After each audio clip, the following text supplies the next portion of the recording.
adalah keniscayaan dan data adalah kunci untuk memahaminya. Assalamualaikum warahmatullahi wabarakatuh. Salam sejahtera bagi kita semua. Shalom, Om Swastiastu, Namo Buddhaya, dan salam kebajikan. Pada kesempatan kali ini, izinkan kami dari SMA Unggulan Cita Arsal Foundation Sukoharjo dengan saya, Nashwa Elora Diareta, dan rekan saya, Sabrina Nurfadila, yang akan memaparkan hasil penelitian kami yang berjudul Peramalan Tingkat Kemiskinan dan Analisis Klaster di Provinsi Jawa Tengah menggunakan analisis tren dan logaritma Lovin. Penelitian ini berangkat dari kepedulian kami terhadap isu kemiskinan yang semakin tinggi. Jika dilihat data dari World Bank pada tahun 2024 yang menunjukkan bahwa Indonesia menempati posisi keempat dalam hal persentase penduduk miskin terbanyak, yaitu sebesar 60,3%. Jika dilihat lebih dalam lagi, data dari Badan Pusat Statistik yang menunjukkan bahwa persebaran penduduk miskin menyebar secara tidak merata.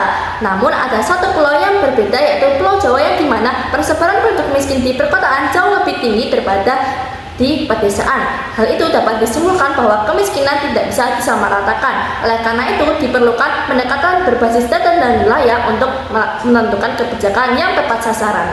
Berdasarkan latar belakang tersebut, urgensi dari penelitian ini adalah prediksi untuk perencanaan kebijakan.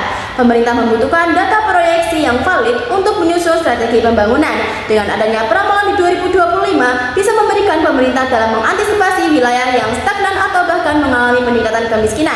Lalu yang kedua adalah clustering untuk diferensiasi kebijakan. Tidak semua daerah bisa disamaratakan dengan kebijakan yang sama. Dengan adanya peramalan ini, dengan adanya clustering ini, pemerintah bisa kami bisa memberikan gambaran umum kepada pemerintah mengenai prioritas mana yang harus didahulukan. Dengan adanya itu, tujuan dari penelitian ini adalah yang pertama, meramalkan tingkat kemiskinan pada tahun 2025. Yang kedua adalah mengelompokkan wilayah, kota atau kabupaten di Provinsi Jawa Tengah berdasarkan karakteristik kemiskinan. Melalui tujuan tersebut, penelitian kami berupaya untuk memberikan rekomendasi kebijakan sehingga pengentasan kemiskinan dapat lebih tepat sasaran. Metode penelitian kali ini yaitu kuantitatif deskriptif, yang dimana melibatkan beberapa proses tahapan. Yang pertama yaitu persiapan, yang melibatkan studi literatur penelitian relevan dalam mengembangkan metode peramalan. Selanjutnya dilakukan pencarian data kemiskinan yang ada di Jawa Tengah. Reposisi data dilakukan untuk memastikan dataset analisis berada di tingkat yang optimal. Selanjutnya dilakukan analisis data dengan dua pendekatan utama, yaitu peramalan untuk memprediksi tingkat kemiskinan di Jawa Tengah dan clustering untuk mengelompokkannya sesuai karakteristik sosial ekonominya. Dan yang terakhir adalah interpretasi, yang dimana hasil peramalan dan clustering dianalisis secara lebih dalam lagi. Data yang kami gunakan adalah data sekunder dari Badan Pusat Statistik Jawa Tengah mengenai tingkat kemiskinan pada tahun 2020 hingga 2024 yang mencakup 35 kota atau kabupaten.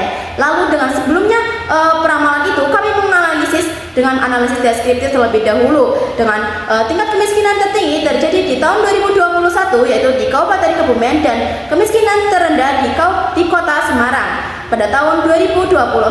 Lalu setelah itu kami melakukan peramalan dengan bantuan Minitab. Kami membandingkan 3 metode, yaitu single exponential smoothing, double exponential smoothing, dan trend analysis. Setelah dilakukan evaluasi tingkat kesalahan, trend analysis terbukti paling akurat karena menghasilkan nilai error yang paling kecil.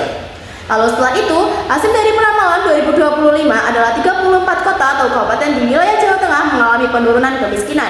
Namun berbeda dengan satu kabupaten, yaitu di Kabupaten Wonogiri yang justru mengalami naik tipis dari 10,71% hingga menjadi 10,73%. Menurut dari beberapa sumber, kenaikan kemiskinan di Kabupaten Wonogiri ini disebabkan oleh ketergantungan pada pertanian. Lalu setelah itu, yang kedua adalah terdapat anomali cuaca seperti El Nino yang menyebabkan kemarau berkepanjangan dari 2023 hingga 2024, sehingga menyebabkan 80% lahan pertanian mengalami gagal panen, sehingga petani mengalami penurunan pendapatan. Setelah dilakukan peramalan, kami melakukan clustering dengan bantuan Orange Data Mining, yaitu menghasilkan 6 cluster di Provinsi Jawa Tengah. Dengan interpretasi clustering ini, tidak semua daerah atau wilayah dapat diberikan kebijakan dan strategi yang sama. Seharusnya wilayah dengan tingkat kemiskinan tinggi diberikan kebijakan afirmatif, seperti peningkatan akses pendidikan, lalu pembangunan infrastruktur dasar, dan juga pemberdayaan ekonomi lokal. Lalu dengan tingkat kemiskinan rendah seharusnya diberikan strategi mempertahankan capaian melalui diversifikasi ekonomi, pemanfaatan teknologi digital, dan juga pengendalian ketimpangan. Dengan adanya clustering ini dapat membantu pemerintah dalam memprioritaskan antar wilayah sehingga kebijakan mengenai pengentasan kemiskinan dapat lebih tepat sasaran dan berkelanjutan. Kesimpulannya, peramalan kemiskinan di Jawa Tengah mengalami penurunan di sebagian besar wilayah, kecuali Wonogiri. Hasil analisis klaster membagi menjadi 6 kelompok wilayah dengan karakteristik yang berbeda. Pendekatan analisis klaster perlu dilakukan untuk menangani kemiskinan yang ada dengan kebijakan yang lebih akurat. Sekian presentasi dari kami. Kami ucapkan terima kasih atas perhatian dan kesempatan yang diberikan. Semoga penilaian kami memberikan manfaat nyata bagi masyarakat dan memberi kebijakan yang berlaku. Wassalamualaikum warahmatullahi wabarakatuh.